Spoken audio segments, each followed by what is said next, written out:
বিষ্ণু ইসা ইসলামের জীবনে বিপদ আপদ ছিল কিনা, উনি বিপদ আসলে কিভাবে ডিল করতেন, বিপদ আসলে কোন দোয়া পড়তে হয়, কিভাবে ফরিয়াদের হাত উত্তোলন করতে হয়, কিভাবে রবের দরবারে নতজানু হয়ে ফরিয়াদ করতে হয়, এটা জানার দরকার আছে না নাই? আসুন আমরা বিষ্ণুনবীর জীবনী থেকে দেখি বিপদ আসলে উনি কি করতেন। বিপদ আসলেই প্রথমে বিষ্ণুনবী ইসা ইসলাম একটা দোয়া পড়তেন। কি পড়তেন? তিনি পড়তেন ইন্না লিল্লাহি ওয়া ইন্না ইলাইহি রাজিউন। নিশ্চয় আমরা আল্লাহর জন্য, নিশ্চয় আমরা কার দিকে ফিরবো ভাই? আবার কার দিকে ফিরবো? আওয়াজ করে বলুন তো, আমরা এসেছি কার কাছ থেকে, আবারও ফিরে যাব কার কাছে?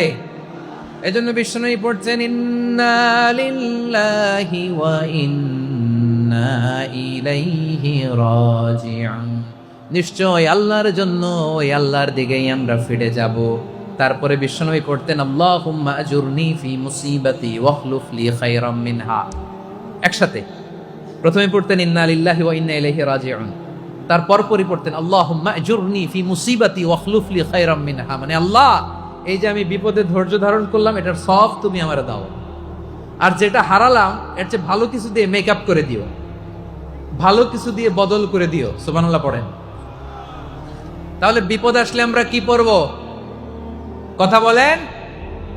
এই যে আমি শুয়েছিলাম, নাশিদ গাচ্ছিল ওরা, এদেশে পরস্পরে দেখা হলে দেয় সালাম, এদেশে আমজনতার হৃদয় জুড়ে পাকালাম, এদেশে বিপদ এলে সর্বজনে সর্বক্ষণে দোয়া পড়ে ইন্না লিল্লাহ। কি পড়ে? সুবহানাল্লাহ সুবহানাল্লাহ সুবহানাল্লাহ সুবহানাল্লাহ। এদেশে আজান শুনে সূর্য ওঠে শহর গ্রামে, এদেশে আজান শুনে সূর্য ডুবে সন্ধ্যা নামে, এদেশে সকল কাজে সবাই বলে বিসমিল্লাহ, এদেশে ভালো কিছু দেখে শুনে হাসি মুখে সবাই বলে মাশা আল্লাহ। সুবহানাল্লাহ পড়ে। তাহলে বিপদ এলে আমরা কি পড়ি? কথা বুঝলে সবাই উত্তর দিতে হবে। বিপদ এলে কি পড়ি? তাহলে বিপদ এলেই আমরা এখন থেকে ইন্না লিল্লাহ করবো, নাকি হাই হুতাশ করবেন? একদল আছে হাই হুতাশ করে, হায় আল্লাহ রে মোর কি হইল রে, মুই কি হরমু রে, মুই কমবে জামু রে। আছে না নাই?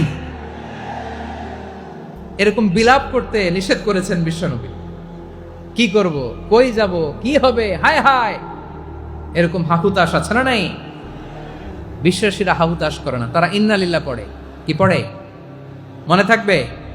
আমরা পড়ব ইন্না লিল্লাহি ওয়া ইন্না ইলাইহি রাজিউন। নিশ্চয়ই আমরা আল্লাহর জন্য, আমরা আল্লাহর দিকেই ফিরে যাব। এরপর পড়ব আল্লাহুম্মা আজুরনি ফি মুসিবাতি ওয়াখলুফ লি খায়রাম মিনহা। আল্লাহ, আমি যে বিপদে ধৈর্য ধারণ করলাম এটার সওয়াব দিও, আর যা হারালাম তার চেয়ে ভালো কিছু দিয়ে বদল করে দিও। সুবহানাল্লাহ পড়েন। বিশ্ব নবীর হাদিস শুনলেন উম্মে সালামা রাদিয়াল্লাহু তাআলা আনহা। ওনার স্বামী হলো আবু সালামা। মজার ঘটনা খেয়াল করে শুনেন আমার প্রিয় কলিজার টুকরা ভাইয়েরা। কানগুলো খরগোশের কানের মতো খাড়া করে আমার দিকে তাকান।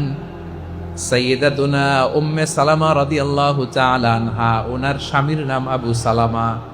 শ্রেষ্ঠ দম্পতি, শ্রেষ্ঠ ফ্যামিলি।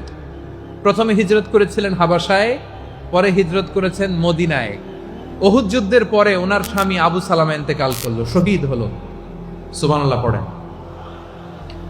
যখন আবু সালামা ইন্তেকাল করলো, উম্মে সালামা রাদিয়াল্লাহু তাআলা আনহা কেঁদে কেঁদে হয়রান। আর নবীর শিখানো বাণী অনুযায়ী তিনি বারবার পড়ছিলেন ইন্না লিল্লাহ। কি পড়ছিলেন?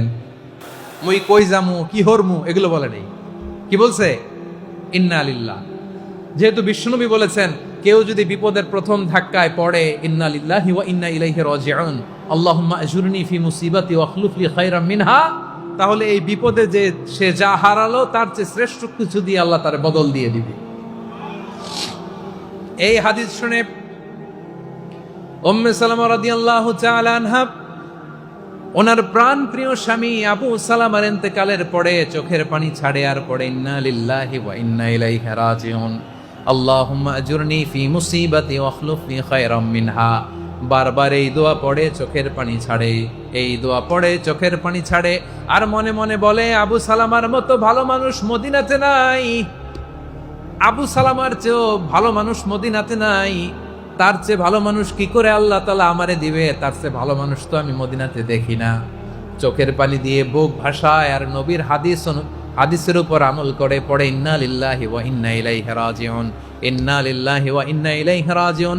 পড়তে পড়তে চোখের পানি ছাড়ে আর চিন্তা করে বিশ্বনবী বললেন, এই দোয়া পড়লে যেটা হারালাম তার চেয়ে ভালো কিছু দিয়ে আল্লাহ পুরস্কার দেয়।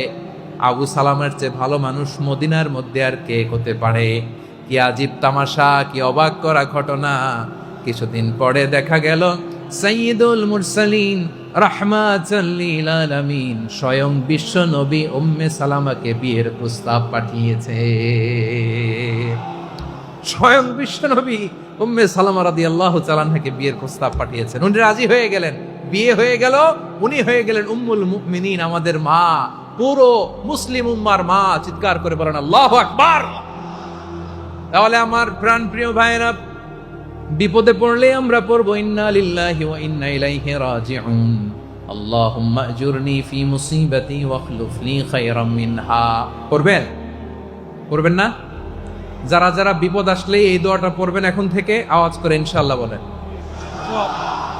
যা হারাইছেন তার চেয়ে শ্রেষ্ঠ জিনিস দিয়ে বদলা দিবে কে? বিশ্বাস হয়? একটু সন্দেহ লাগে মনে হয়, একটু সন্দেহ আছে। যাদের বিশ্বাস হবে তাদের কি আল্লাহ উত্তম বদলা দিবে, ঠিক কিনা বলেন? তাহলে বিপদে পড়লেই প্রথমে আমরা এটা পড়ব। দোয়াগুলো যদি এখন মুখস্থ না হয়, এই যে রেকর্ডিং হচ্ছে, পেয়ে যাবেন, কালকেই পেয়ে যাবে। শুনে শুনে মুখস্থ করবেন। আমার মায়েরা, আমার বোনেরা, আপনাদের জন্য 3টি মাঠের অ্যারেঞ্জমেন্ট করা হয়েছে, আমি জানি। আপনারাও এই দোয়াগুলো পড়বেন, আপনার স্বামীকে শেখাবেন, সন্তানকে শেখাবেন, আপনার পুরো পরিবারটাকে জান্নাতের টুকরো বানিয়ে দিবে কে? তাহলে বিপদ আসলে প্রথমে কি পড়তে হবে এটা জেনে গেলাম। এরপরে বিপদ আসলে নিজেকে কি করে আল্লাহর কাছে সঁপে দিতে হয় এটাও জানার দরকার আছে না নাই? বিপদে প্রথমে ইন্নালিল্লাহ করলাম, ধৈর্য ধারণ করলাম, বিপদ থেকে উদ্ধারের সর্বোচ্চ চেষ্টা করলাম। আমার কাজ যখন শেষ, তখন আমি আমার এই বিষয়টা আল্লাহর কাছে সঁপে দিব। কার কাছে সোপর্দ করব? কার কাছে?